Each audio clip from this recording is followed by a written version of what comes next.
Jason no Otokyastoe Yakuso! Good evening, everyone! So, ito po yung ating pang fourth episode. Ayan, so kung mapapansin nyo, iba po yung aking background. Hindi ito yung usual na background ko na merong verse, tsaka merong cabinet sa likod. Kasi po, ayan, nandito po kami ngayon ng asawa ko sa Batangas. And for today's episode, meron po akong pa-surprise. Dahil first time po natin magkakaroon ng guest sa ating Jason Sheffin. So first time po natin na mag-guest. And yung guest po natin ngayon is someone po na matagal ko na rin siyang nakasama. Kala mo na may pinagdaanan. But matagal niya na rin akong kilala. Ayan. So almost 10 years din kung gaano kami katagal ng wife ko. And isa din siya sa mga nagturo sa akin na magsalita in English, lalo na nung kakarating ko lang po galing Japan. Kaya po, sa podcast natin for tonight, yung challenge ko po sa sarili ko is kapag dumating na siya, hindi na ako pwede mag-Tagalog. And hindi na rin ako pwede mag-English. Mag-Japanese. So ayun lang naman yung onting challenge. So if ever man na mga mali yung grammar ko tsaka yung sentence or yung spelling, kita yung spelling kapag nagsasalita. But ayun nga, kung magkamali man, bahala na kayo guys. Basta makinig kayo. So ayun, ang ating guest for tonight is none other my sister-in-law, Bebe Girl! Hi everyone! First time ko. Yeah, first time niya. And hi ka naman dyan sa 1 million subscriber. Mag-subscribe na kayo. Nagmamakaawa kami. Sorry, bawal na ako mag-Tagalog. So, Baby Girl, can you introduce yourself? Ayan. Just share some introduction because I cannot speak anymore in Tagalog. Okay. Hi everyone. I am Yen na lang, and I am the sister or like the younger sister of his wife. Yung monkey kong ate. So, yeah, yun lang. Oh no. Her ate is watching over there. So, now, Baby Girl, I will be just asking some questions to make this podcast a fun episode. So, first question is, how do you describe your Kuya Jason in one word? Determined. Wow! Determined. Nagulat. Ay, sorry. I'm shocked. I mean, I'm shocked. there are like a lot of words I can use to describe you, but I feel like determined is more of a word that fits you the most. Because like, I noticed it from you na if you set your eyes upon something, you already like make a plan to continue your path towards it. So just like now, what you're doing. So yeah, that's why I can say that you're determined and you've been proving it for a long time now. Wow! Thank you so much. So, I need translator also. Yeah, but thank you for that, Yen, no? And Baby Girl, because just to share lang for those who are watching, and I asked that question so that you will know me more. And it is something then that we can see how I grow, even though she already has some comments about me. But praise God indeed that she can see me as a determined person. So, how about you, Baby Girl? What is your, how do you describe your own self in one word? Next question po. Next question. I'm not sure how I describe myself, to be honest, because I'm figuring myself out more. So I'm kind of struggling to answer that question. But for now, I'll just stay focused to support that comment of mine. So like, I'm focused in finding myself or finding the answer to that question pa. So yeah, yun lang. Okay, what an answer, and I cannot say anymore. I cannot say anything. I cannot say anymore. Yeah, and I think also you are so determined because you are very yeah, pero passionate. I can't use that word anymore kasi nagamit ko na sa Oh yeah.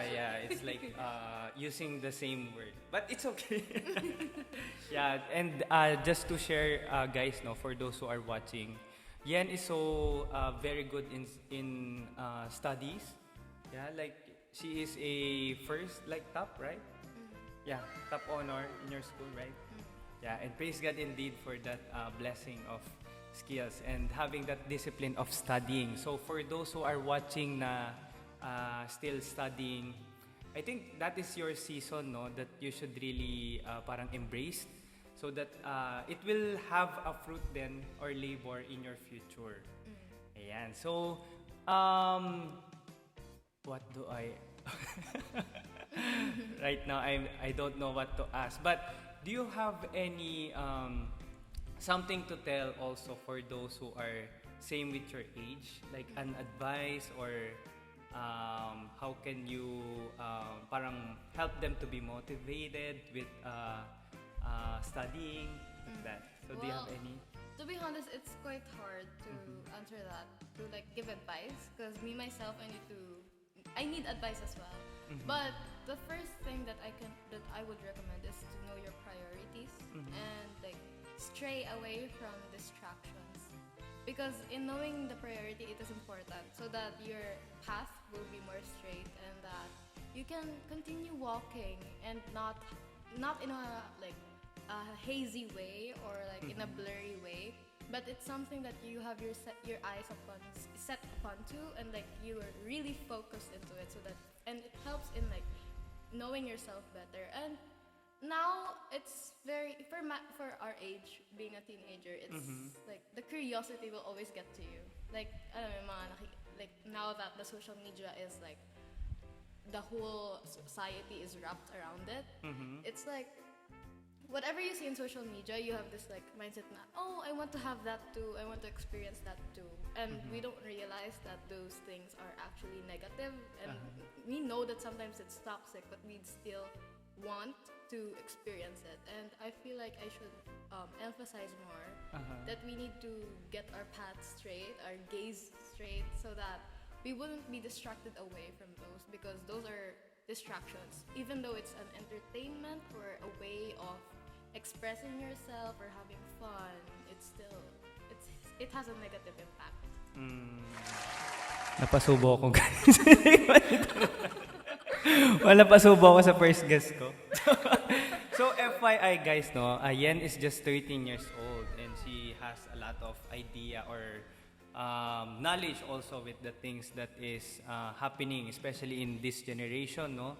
I think Yen's generation is Gen Z, so it's more on the struggle is social media and even comparing to other people's life, no. There are a lot to mention. Yeah, there's a lot of what? There's too much to mention. Like, Too there's a much lot. to mention. Yeah, yeah, and the pressure of the school and even the title, no, and like me personally, no, when I was studying back when I was in grade school, I don't really parang sorry, I don't parang, how do you say that? Did my best on my season because I was focused on parang on my own. I really don't have any pressure like aiming for a good grade like that before. But now in this generation, there's a lot of competence. Am I correct? Yeah. Yeah, and that is a good advice, no, for the people to really focus on the things that they should aim for, right? Am I correct? Yeah. Okay, so my understanding is correct, guys. So, if I will ask also, what is your parang most memorable experience with me and Ate? Yan. I feel like there's a lot, pero I vaguely remember some of the memories na, kasi I can like, alam, like, you still remember those memories when you were young. Tas kayo, like, you've been together for like a long time now, and I was like a baby, like 5 years old. I think 3. Two years old. Yeah. 2 years old.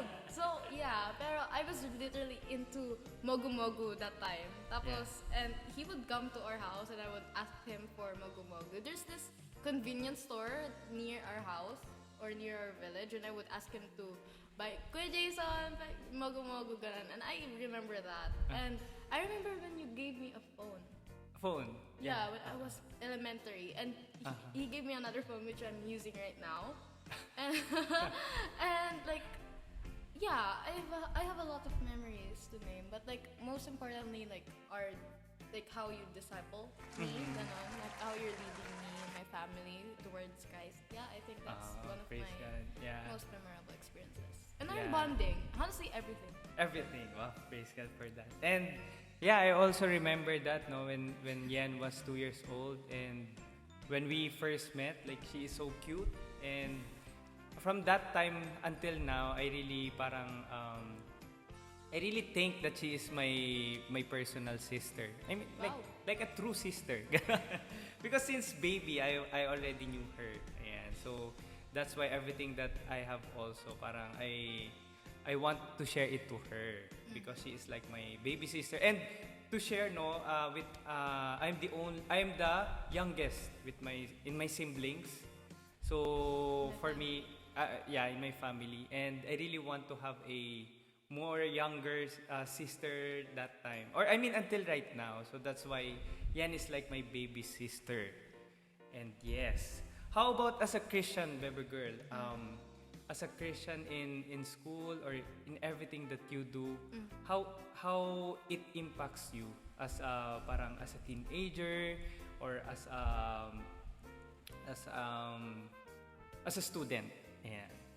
To be honest, it's actually hard to be a disciple, especially with a lot of temptations around you. But you can find a blessing in there is that like He continues to sustain you.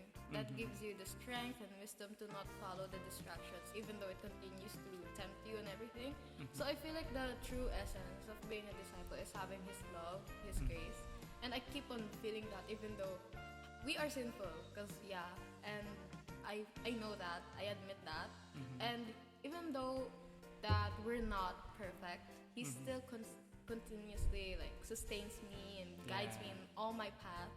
In my school, it's a bit hard as well because like my friends, they're still influenced and they may be into negative like stuff, but still God has been like guiding me, and I can like He's been giving me strength to like continue to pass forward His grace to them.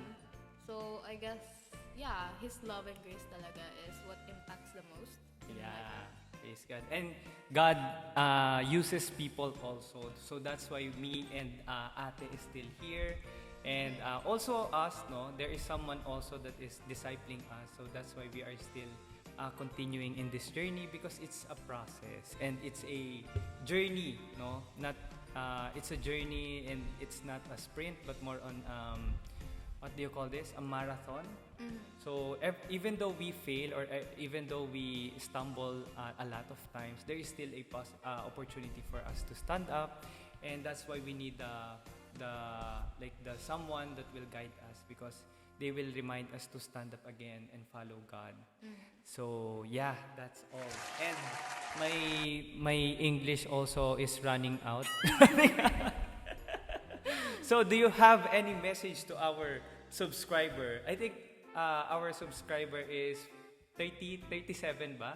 40 something. But ayun.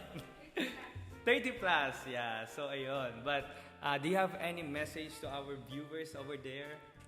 To listen, ganon. I feel like this podcast, its main purpose is to reach out to the audience, to educate as well. So I recommend listening for you guys to listen to him sa topics, sa answers and questions and everything kasi it's his will to add up and emphasize and highlight your knowledge. So yeah, subscribe na. Subscribe na kayo. One more, baby girl. Let's do it together. 1, 2, 3. Subscribe na kayo. Yeah. And And that's all for our episode for tonight. And I hope that you enjoy it. So, pwede na po ako mag-Tagalog kasi naubos na yung aking Tagalog. But, again, thank Gumagaling you. ka na sa English. Wow! Thank you so much. Pang ilang year ko na ba dito sa Philippines? Pangatlo ata. 3 years? 4? Yeah. 19, 20, 4 21, years na. Almost. Almost. But now, it's 4 years. Diba? 4 years. Yeah, 4 years. And si Yen po, si Bebe Girl, yung nagturo sa akin noon. And ilang taon ka na nagtuturo ka sa akin? 9? 9. Yeah, 9. Kasi dumating po ako dito sa Pilipinas, no? Talagang hindi po talaga ako sanay mag-English. And kaka-English siya sa akin, yun din yung nagamit ko nung nag-i-interview na ako sa work. So very helpful na meron kayong someone na kausap na nag-i-English. So ayun lang. And thank you so much for guesting, no? Thank you for having me. Guesting for tonight. And ililibre kita ulit ng mugmug. For your talent fee. For your Tsaka French fries. Yun, Ayan. BFF. Yung BFF. Okay, so ayun lang. And ang outro dito is Jane, God bless. Ayan. Jane, God bless. Ayun, kayo. Okay. 1, 2, 3. Jane and God bless. Woo!